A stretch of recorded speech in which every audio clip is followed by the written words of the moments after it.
So we've got Tyler and Kristen and Reagan. We're missing Dominic. He's not here yet. Okay, Abby is here still. Yes.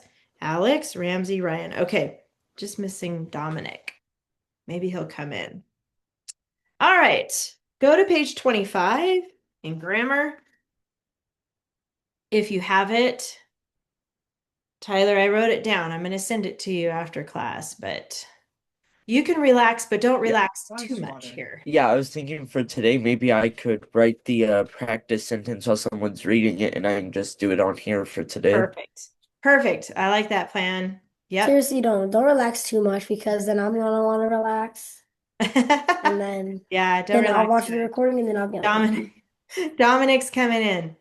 All right, you guys, we're on page 25 talking about adverbs today. We know a little bit, especially if you've taken my class before, we know actually kind of a lot about adverbs because you used them all last year and it's already on your checklist this year. But adverbs modify a verb, an adjective, or another adverb. And this is what it does. It tells how, when, where, why, and to what extent. And here it is again. It says memorize it. Try to memorize this. It will help you identify those words that are adverbs. It most of the time they have ly. Most of the time it's easy to spot because it has that ly, but sometimes it doesn't. So it's got to answer one of these questions: how, when, where, why, and to what extent. Then you're going to write adv above each ly adverb. Adv stands for adverb, obviously. And then here is a sample sentence. The deer carefully hid in a secluded thicket. A thicket is just a type of really dense bush that's got thorns on it. Thicket. So the deer carefully hid in the secluded thicket. Kind of a tongue twister. But the ly adverb is right here carefully, and we're going to put adv on top of it. All right, and then it says the ly adverb, it dresses up writing, and that's what we're going to do in our writing. We're already doing it actually. Jump down here to the middle of the page where it says noun of direct address. Noun of direct address, NDA, is a noun used to refer to someone directly. It names the person spoken to. So this is in a quote. So when you have characters in a story and they're talking to each other and they're addressing each other directly, it's going to sound like this. Robin, tomorrow you will win the contest, his friend said. So the noun of direct address is Robin because that is who he's addressing. Okay? Robin. So if I were to address Tyler, I would say, Tyler, you have on a blue shirt today. Okay, something like that. But I'm addressing him directly. So that is easy to spot, right? It's usually in the front, but it can be in the middle here, like this example. Tomorrow, Robin, you will win the contest, his friend said. And it might even be at the end, like this one. Tomorrow, you will win the contest, Robin, his friend said. So Robin is the noun of direct address. It can be at the beginning, in the middle, or at the end. It doesn't really matter. But that is the noun of direct address, is the person they're talking to. Now, here's something important to remember. Because a noun can perform only one function in a sentence, a noun of direct address is never the subject of a sentence. So if it is a noun of direct address, it is not the subject. In these sentences up here that we just read, the noun of direct address is Robin because that is the noun used to directly address Robin. The subject is the pronoun you. So whenever you have a noun of direct address, it's not going to be the subject. The subject will be you. And that's how it's usually worded in the quote. So like I said earlier, Tyler, you have a blue shirt on. Or Reagan, you have light green headphones on and you're eating breakfast. Or Abby, you have a new cat named Finn. Okay, you get the idea. So the noun of direct address is not going to be the subject. It's going to be you when it's a quote like that. Then there are some comma rules here. Place commas around the noun of direct address. You can see that up here. If it's first, comma, like Robin, comma. If it's in the middle, comma before and after. If it's at the end, comma right before. So that's basically the rule is wherever that noun of direct address is, put a comma around it. And then we got one more example at the very bottom here. Robin, you should enter the contest, his friend suggested. It's like, all right, Robin, just enter the contest already. All right, Robin, you're going to win. All right, we get it. So there it is. Go to the next page. There's a little more on page 26. Homophones. Hi, Dominic. I see you there. We're on page 26, okay? Homophones. That word is two parts. Homo means same, phone means sound. So the word means same sound. That's how we know. A homophone is a word that sounds like another word, but is spelled differently and has a different meaning. Correctly use the homophones it's and your. Those are the two homophones we're going to talk about today. They sound the same and they're almost spelled the same, but one has an apostrophe and one does not. So look at it's without the apostrophe. It's is a possessive pronoun. It's target. It means the target belongs to it. Okay, it's target. The target belongs to it. It's a possessive pronoun and it tells whose and it functions as an adjective. Here, it's with an apostrophe. You guys know about contractions, right? That's when you have two words you put together like it is, and you use an apostrophe, and now it's it's. It's spring, meaning it is spring, but that's false because it's fall, not spring. Technically, it's fall right now, so it is fall. The contraction is a shortened form of it is. We already get that. And then there's your, without the apostrophe is a possessive pronoun. Your bow. The bow belongs to you. And then jump down here. Your with the apostrophe is you are. That's a contraction. You're right. You are right. All right, there's the difference. They sound the same, but guess what? Just for you, they're going to mess up on all kinds of stuff in here, especially those homophones, and you got to figure out which way it's supposed to be. So look at this example here. It says it's trying to hide, but its antlers are showing. So it is trying to hide. That needs an apostrophe. But its antlers, that means the antlers belong to it. No apostrophe there. And then you're on your way to the archery contest. This is one that a lot of people, even adults, a lot of people mess up on. Your and your. So this one is you are on your way to the archery contest. All right, those are the homophones. Watch out for those this week. All right, let's flip over. Page 27.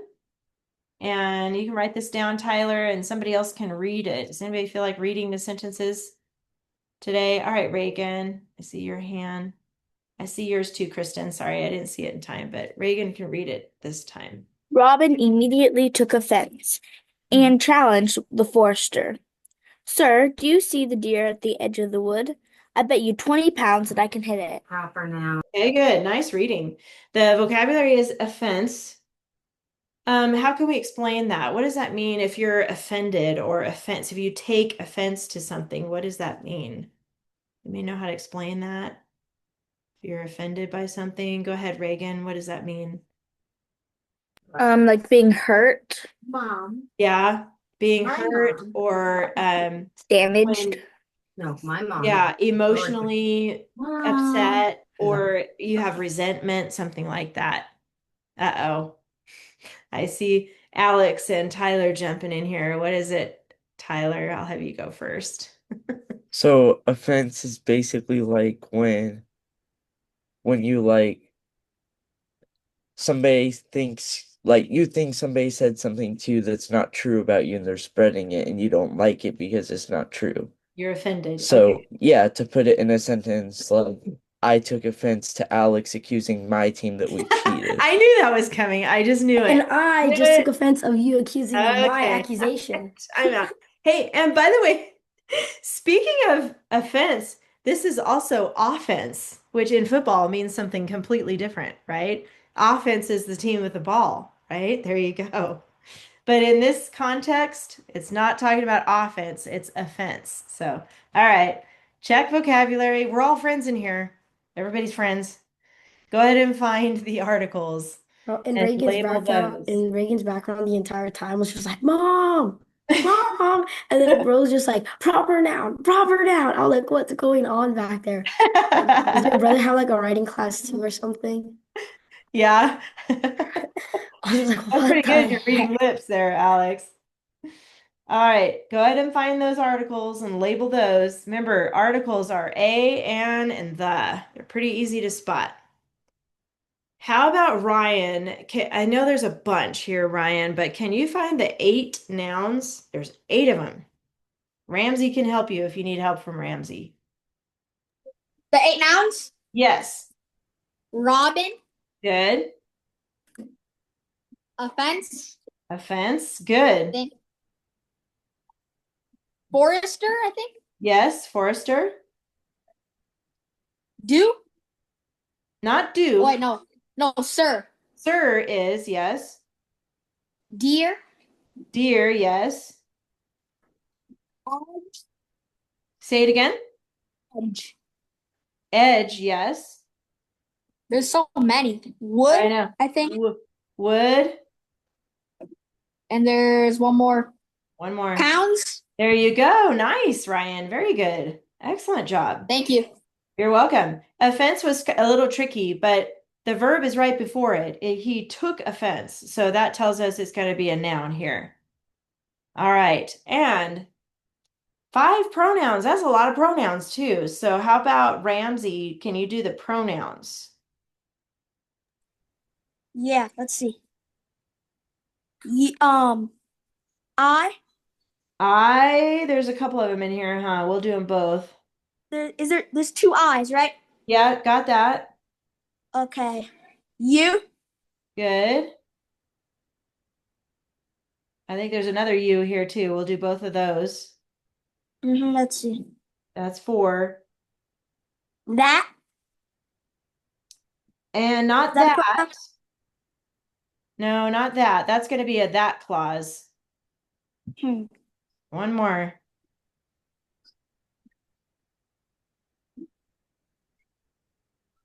I'll give you a clue. It's at the very end. It. Yeah, there you go. You sold Mrs. Cisneros. You sold. I did. It. That was a give. That gave away everything. You should have said like last sentence or something. I gave it away. That's true. Wow, it was And like right there. Dead giveaway. And believe it or not, there's only one adjective in here. And what do you think, Kristen? Do you see where that adjective is? It's going to tell more information about one of the nouns.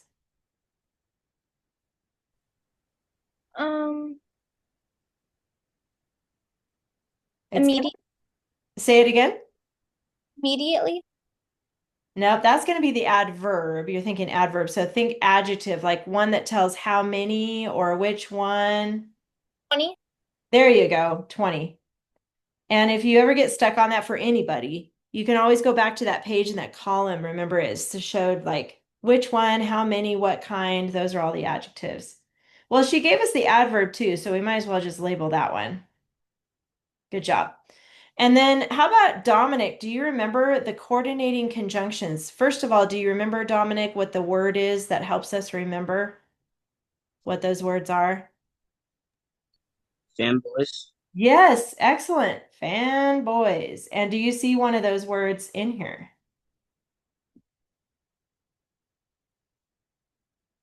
If you forgot what they are, and you probably know, but it's for, and, nor, but, or, yet, so. Those are the fanboy words.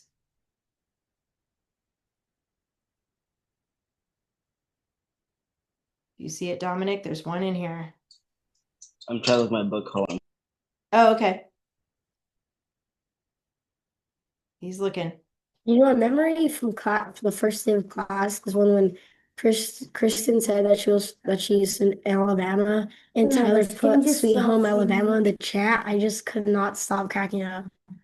That's like a memory from the first day of class, and I could just not stop cracking up. And whenever you enter Alabama, it says on the billboards, like when you're entering Alabama, it says Yeah. you're entering Sweet Home Alabama. Oh my gosh, That's a so funny. song too. Yeah. Yeah, that's why I was cracking up. That's a good one. I've never been to Alabama, but it makes me want to go. So I went to write the thing on my paper and I wrote the sentence, but didn't leave enough space for all the Oh, other things. So I'll just wait till the or squeeze it in or I'll something. wait till the printouts come out and then All I'll right. do it. I can still answer questions though. Okay, Dominic, did you find it? Is it and? Yes, you got it right here. CC. There you go. All right, and then the that clause, Abby. Where's the that clause? That I can hit it. Perfect. That was easy peasy cheesy. Let's put that on top of it. I skipped the prepositional phrases on purpose. I like to save those for last. It makes it a little bit easier. And then Alex, what about the subject verb pairs? How about you help us with those? Sure, why not give me the hard ones? I did that on purpose. Okay, You know all I right. love you. That's why. I know Yeah. you do it. All right, all right. The subject verb pairs. Let's see. Took is a verb. Yes. Bet is a verb. Oh yeah. So you're just gonna find all the verbs first? Yeah. Okay. Do, Yes. and then You're jumping all over the place. That's all right. I think it's gonna be, let me see, proper C. See, yes, SEE, that's a verb. You're looking at what's left, right? Yeah, I'm eliminating everything. All right, now for the subjects. There's I more, there's I more want to verbs, say by the way. challenge. Challenge is a verb. Challenge is a verb. There's still two more verbs in here, by the Because way. I know that of the woods is a prepositional phrase. Ah, you're going ahead of us. Yes, but look at the that So clause. You need, can there you go. And hit. there you go. Now where are the subjects? So who's The doing subject is Robin. Robin is one.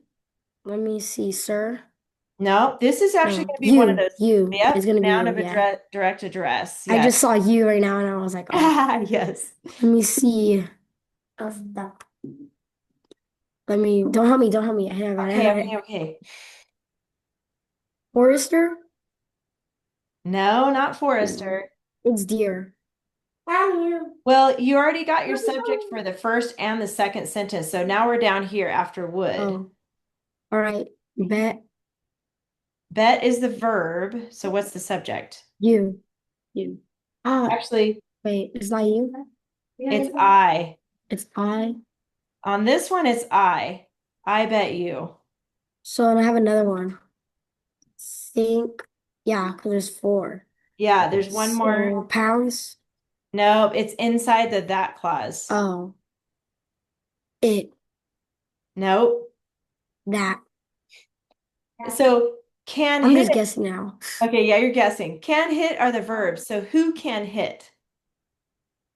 I. There. That's how you find it. Ask yourself who or what. Okay? Like bet, who bet? I bet. See how they Yeah, connect that like makes sense that? now. Who sees the deer? You see the deer. Okay, that's how you guys can do it. So if you want to find the verbs first and then ask who or what, that'll help you find the subjects. All right. But Well, to be honest though, the subject verb pairs are my least favorite. Like I'm there for like and 5 minutes got just trying to that. figure out one at when like you give us the homework. It's so stressful. Tyler, how about the prepositional phrases?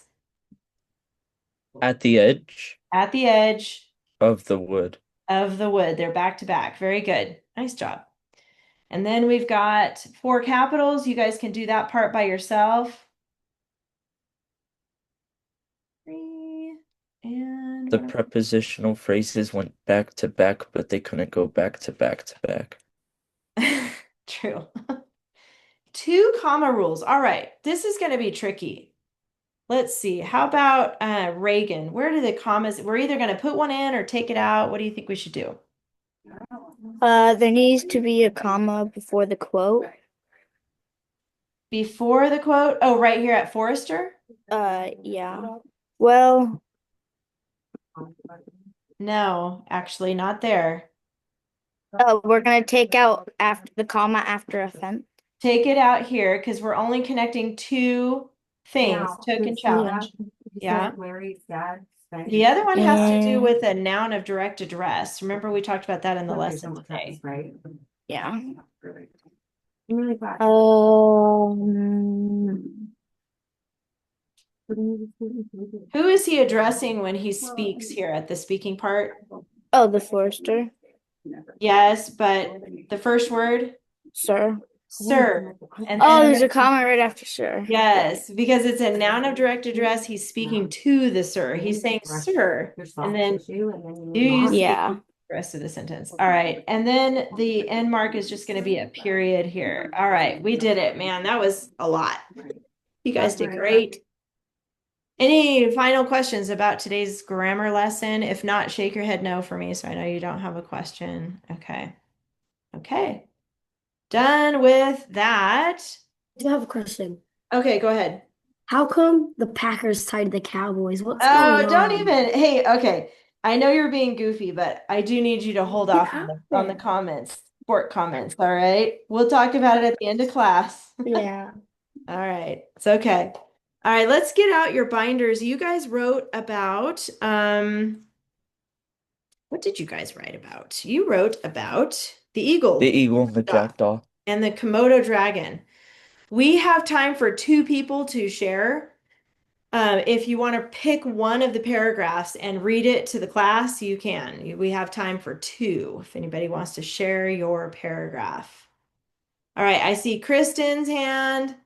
I'm going to choose Kristen and Alex this time, okay? I know I see more hands up there, but Kristen, you can choose either one, the eagle and the jackdaw or the Komodo dragon. Same for you, Alex. Choose which one you want to read. And do you have it, Kristen, or should I pull it up on my screen?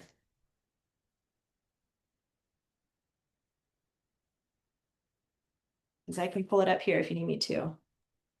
Could you pull it up on your screen, please? I can, yes. Let me get that really quick. And then Alex, for you, do you have yours or do you need me to pull up yours too? I'm getting mine right now. Okay. Okay, here we go. So I got a little bit confused on this last week because like it showed on the paper that it was only one paragraph, but we were writing about two different things. Yes, So I put it in two separate paragraphs with that's two correct. separate titles. Okay. That is correct. You did it right. That's correct. This is one of those weird ones, but that is correct. Two They're separate. I just did two separate. separate papers. Two totally separate papers. So if that's what you did it correct. I have not had a chance to grade everybody's yet, though, so I will do that soon. So watch out for it on Google Classroom. And it looks like yours is on the same page, which is fine, Kristen. Which one did you want to read? The eagle one or the dragon one? The Komodo dragon one. The Komodo dragon. Okay. I'll put it right there. All right. When you're ready, go for it. The largest lizard in the world is the Komodo dragon. Named Komodo for one of the islands that inhabits in Indonesia. Living 30 years, the Komodo dragon can grow 10 feet long and weigh up to 300 pounds. The fierce Komodo has sharp teeth and thick scales. It has a forked tongue similar to that of a snake. It feeds on almost anything that lives in Indonesia, even smaller Komodos. Unlike other lizards, its bite is venomous, sending its prey into shock. If the Komodo bite doesn't kill its prey, it will die a few days later. The Komodo then finds and eats the dead carcass.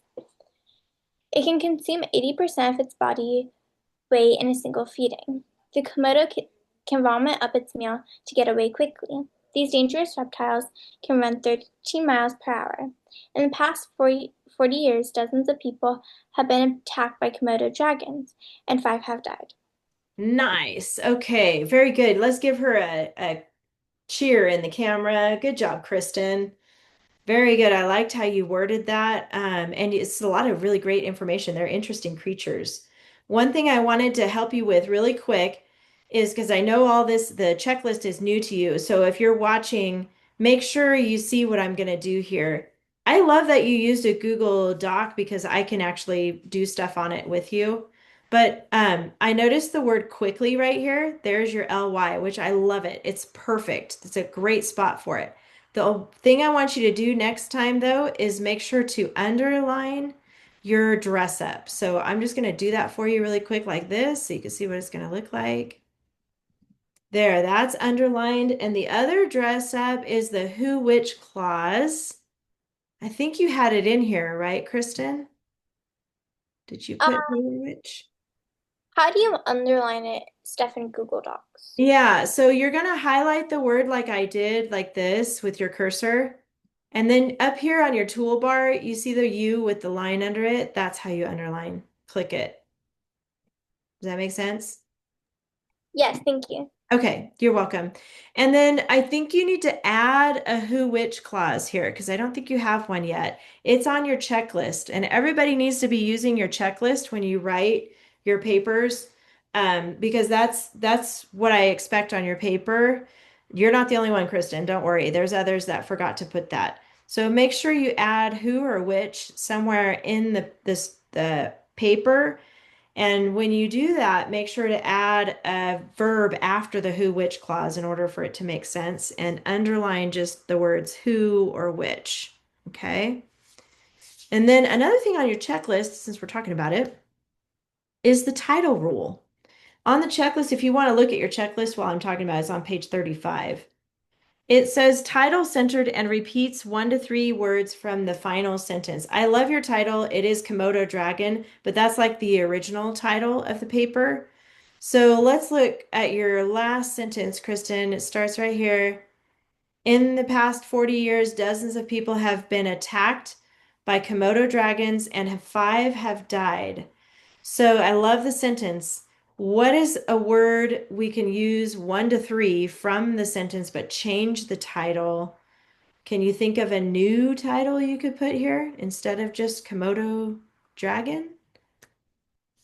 Can you think of one, Kristen? Looks like Reagan has an idea if you want to hear her idea. You want to hear Reagan's? Uh, Yeah. Okay, Reagan, what's your thought? Deadly Komodos. Oh, deadly Komodos. Could we change like died to deadly? Yes, good question. You Okay. can, because it's still the same word. The form is still the same, or Yeah. it's a different form. Yeah. So do you see how she came up with that, Kristen? Yeah. So we could say, I'll just put it in here. Deadly Komodos. Is that what you said? Yeah. All right. So let me check that. Just so you know how to change the title. And so it's not exactly like how it was before. Good job, you guys. And nice job on your paper, Kristen. I like it. Yeah, sorry, Okay. but also a follow-up How for about mine. Alex? Do you have your paper ready? Yeah, Which one are you going to read? I was gonna read the Komodo, but since Kristen did that, I'll just do the crow one. Okay. But I have a follow-up too. For mine on the Komodo, I just added a sentence. I put next time you travel in Indonesia, beware of the Komodo dragon, and that was my title. My title was Beware of the Komodo dragon. Okay, perfect. Good. I like it. Come on, Declan, let's go Go pet ahead. So for the crow one, I put I put the Mom, are the I dolls put here? what was it again? Oops, Reagan, make sure you mute. Lego lamps. Yeah, it's fine. Lego lamps, that's cool.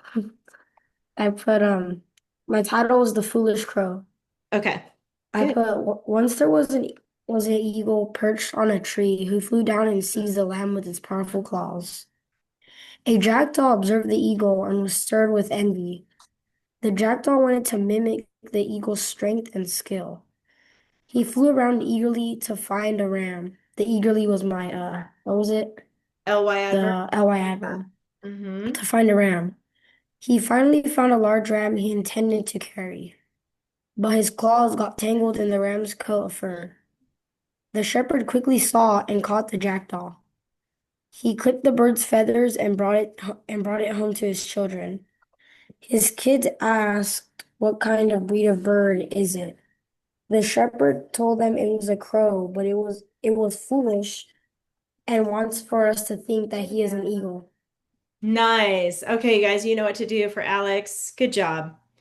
Very good. I liked your LY and I heard your who which clause in there. There you go, Reagan. Mhm. And your And I time. also put foolish at the end because I thought, well, eagle and the jackdaw is kind of what I would have put, so that's why I had a like what?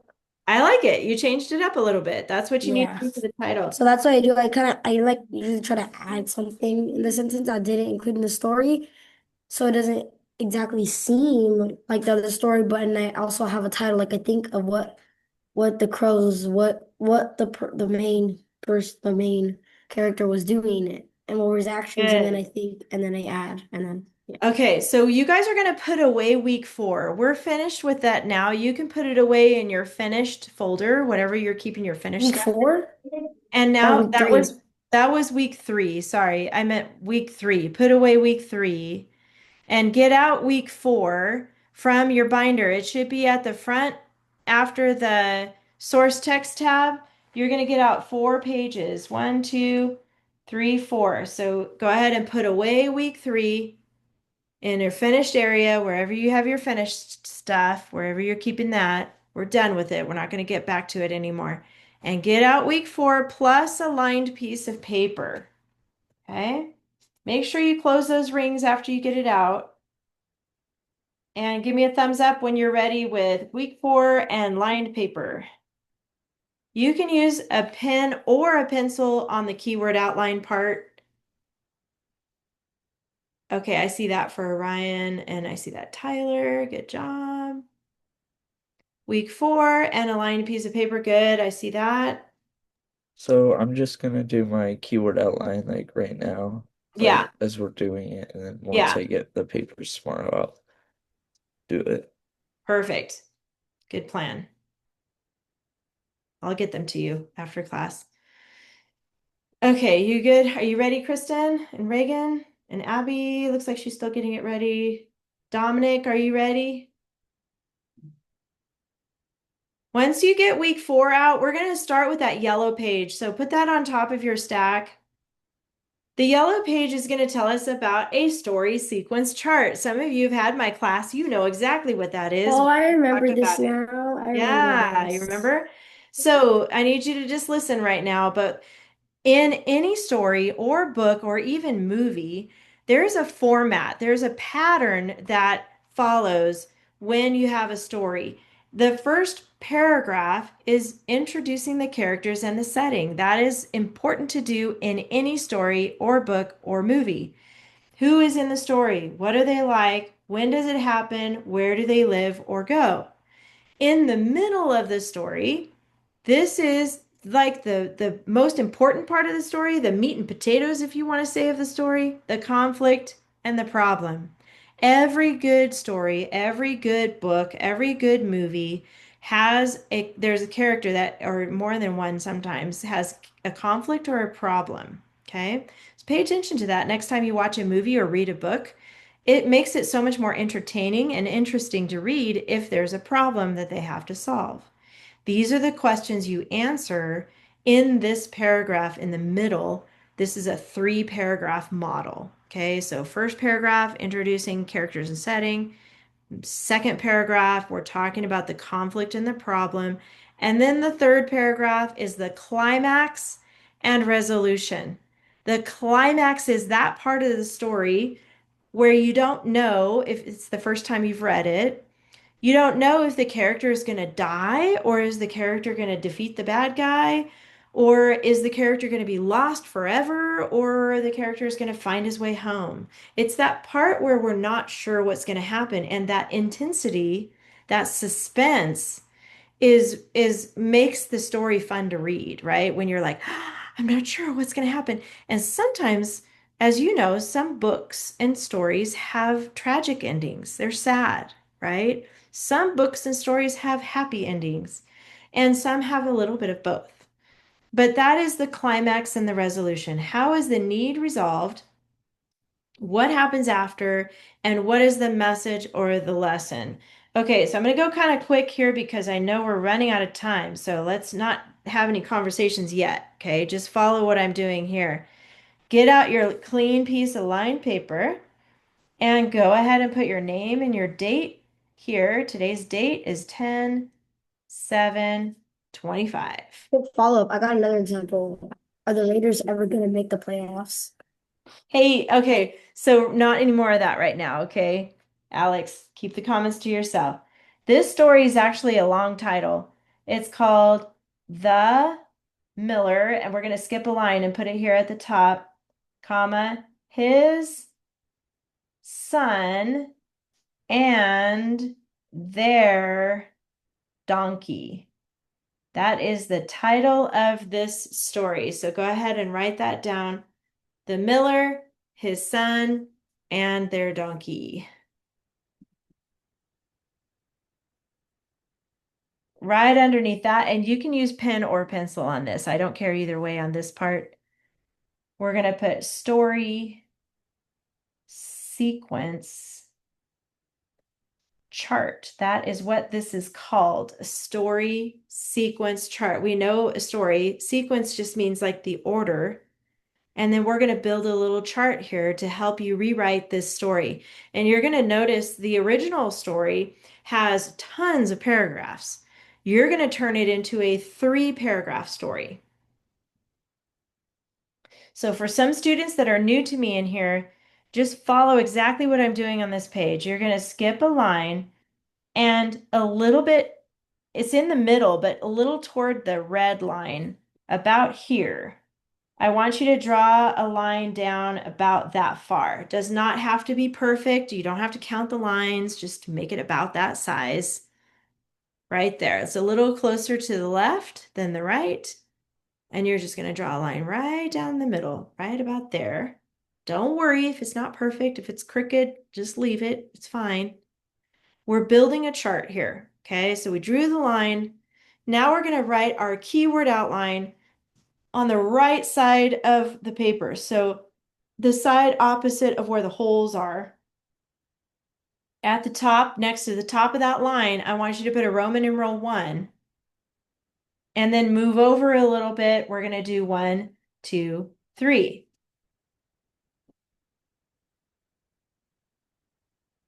Like a keyword outline, but this is a story sequence chart. Under 3, skip a line and do Roman numeral 2.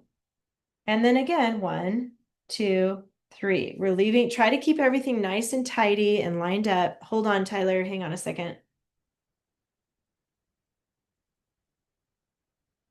These are short, okay? Skip a space, Roman numeral 3. 1, 2, 3. Okay, Tyler, what's your question or statement? I was just wondering what week we're in. We're trying to look at my where my binder is and stuff right now. This is week 4. Yeah, week 4. Okay. Yeah, this is week 4. And I can send you the stuff. I just didn't know you needed it, but you can just write this down for now and then I'll send it to you. Okay, yeah, my book was mailed out yesterday, so it's on its way. Okay, good. Yay. Awesome. Right on top of the Roman numerals, I want you guys to just trace that blue line all the way to the edge of your paper like that. And then again, right on top, the line right on top of the Roman numeral 2, all the way across, right on top of Roman numeral 3. And then wherever your line ends, wherever that is, just close it up like this, draw it across. So now we have a chart that looks like that, okay? So right on top of the Roman numerals, draw it across. Right on the line right on top of it. And then wherever the line ends here, just draw it across. I just like to close it up because I like things tidy personally. And now we've got 6 boxes here.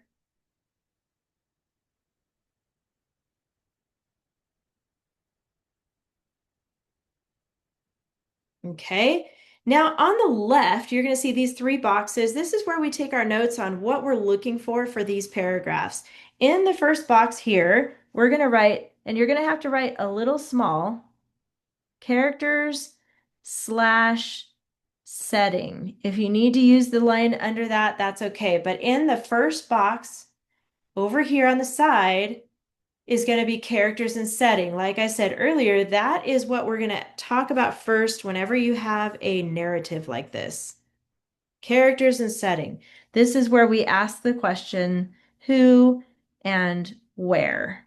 Just put those question words inside the box. I know I'm going kind of fast, but don't worry, I'm recording this. If you need to go back and watch it again and pause it and fix it, that's okay. Write that in the box. Inside the box on the left. Yep. So do exactly what I'm doing right here. The next one is conflict slash problem. And that's where we ask the question, what? What does the character need? What does the character want? What is the problem? What's happening in the middle of the story? And like I said, every good story has a conflict or a problem.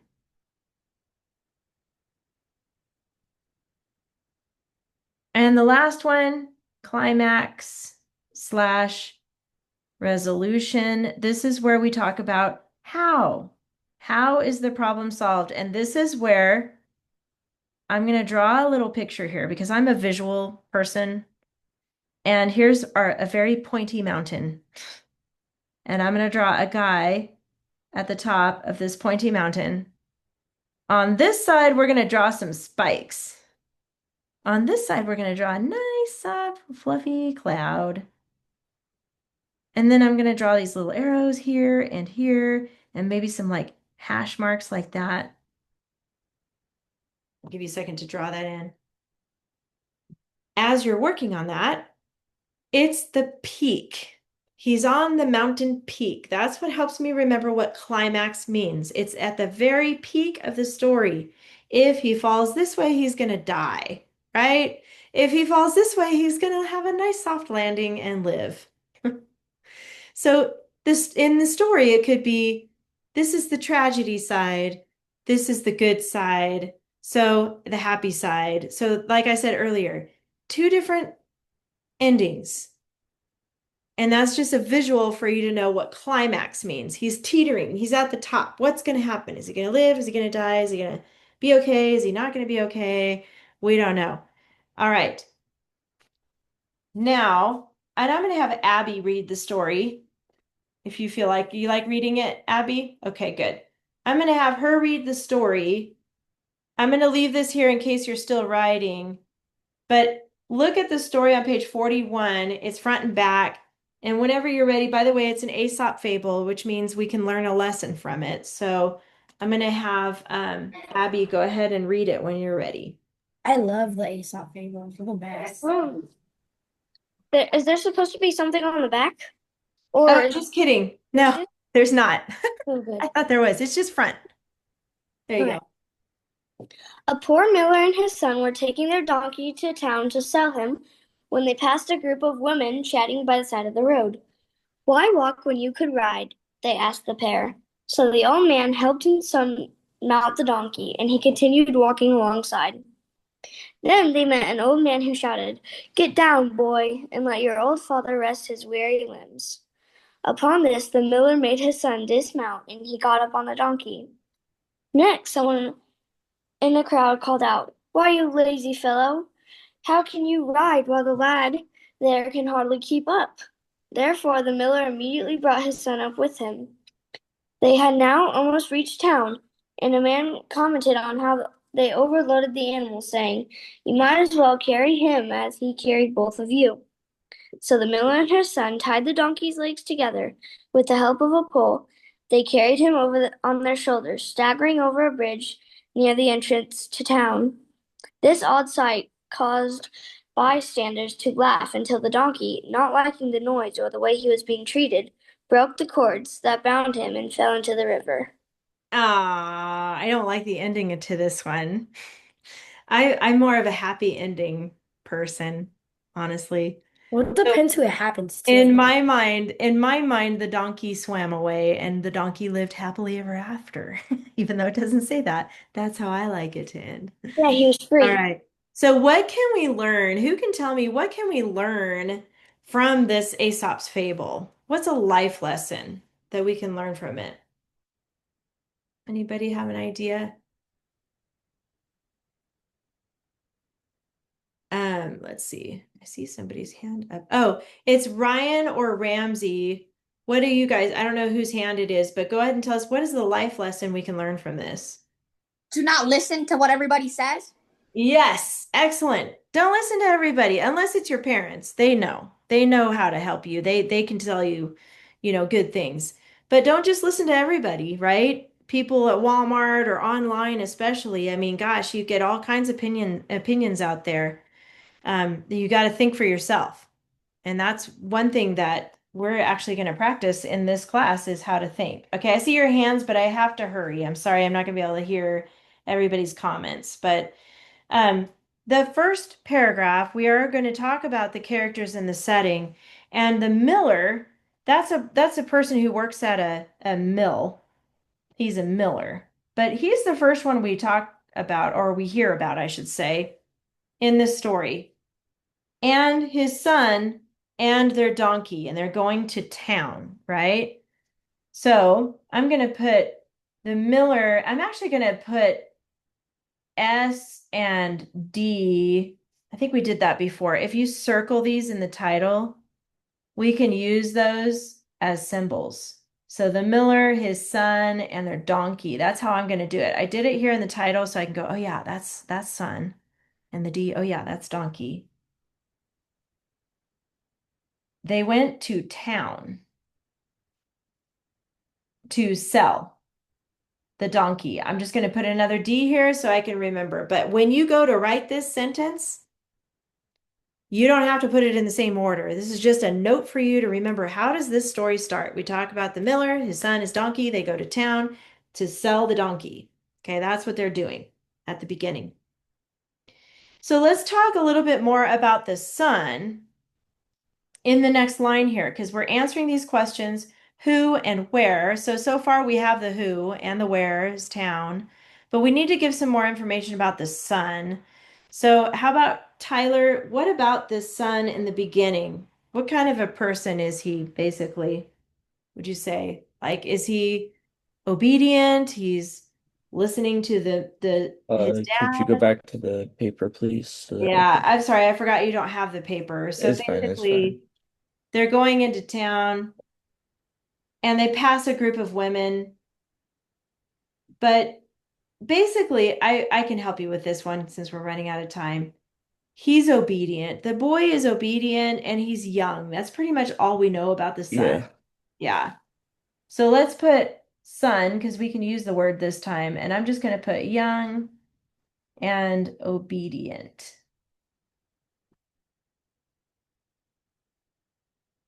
Sorry, Tyler, I forgot that you didn't have the paper in front of you there. And then they as they're going to town to sell this donkey, Abby, who do they come across first?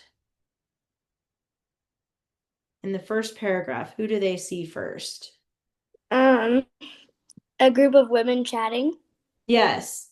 So these women that are chatting are getting into their business, right? They're a little bossy, they're a little opinionated, and they're on the side of the road and they're just giving them their opinion. So let's put women.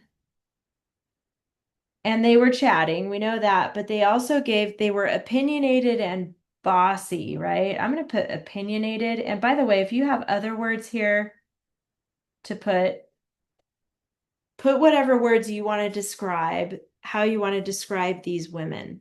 So you're going to notice we are not looking at sentence by sentence anymore in this story. We're focusing on these questions and this box right here, the characters and settings. So we're going to move away from sentence by sentence. This is a little bit harder to do, but you got this, okay? It's What starting to make sense now. Sorry, did the because good? Oh, hold on, because we like Alex. Hold on. skipped. Hold on. What did Dominic, are you there still? What did the women say when they saw the donkey? and the miller and his son, what did the women say to them at the beginning? Why walk when you can ride? Yeah, why walk when you can ride? So let's put that, and I'm going to put it in quotes here. Why walk and then ride? The question mark in there. Sorry to cut you off, Alex, but we got to really get this going here. That's So fine. I'm glad it's making sense to you. That's good. All right. So we got most of the characters in here. And now we're going to move into, well, we've kind of already started talking about the problem. Everybody's giving their advice. They didn't ask for it. They're just giving advice. We're going to move into the next part here. What happens after the women? Then they come across somebody else. So Reagan, who's after the women? Who do they come across next in the next paragraph there? After the women, they meet an old man. An old man. And what does the old man say? Let the dad be on there. Let the dad be on there. Right? And okay, that's right. So back here, his son was on the donkey. You know what? We should probably add that. I'm going to do this. I'm going to put S and then an arrow and then donkey. So his son got on the donkey. Does that make sense to you guys? Just a little symbol right here so we can remember, okay, who's riding it right now? Because they switch, we want to make sure to keep it all straight. So why walk when you can ride? So the son got on the donkey. That's what that means. The S got on the D. Okay, I see that thumbs up. Good. I'm glad you're tracking me. And then the old man helped, it says, shouted, "Get down, boy, and let your old father rest his weary limbs." All right, let's put old, and then I'm going to draw a guy here for old man. Could put a little cane in his hand.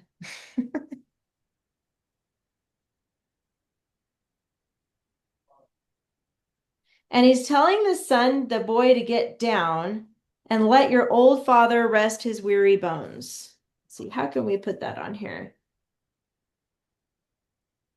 Maybe S down. And then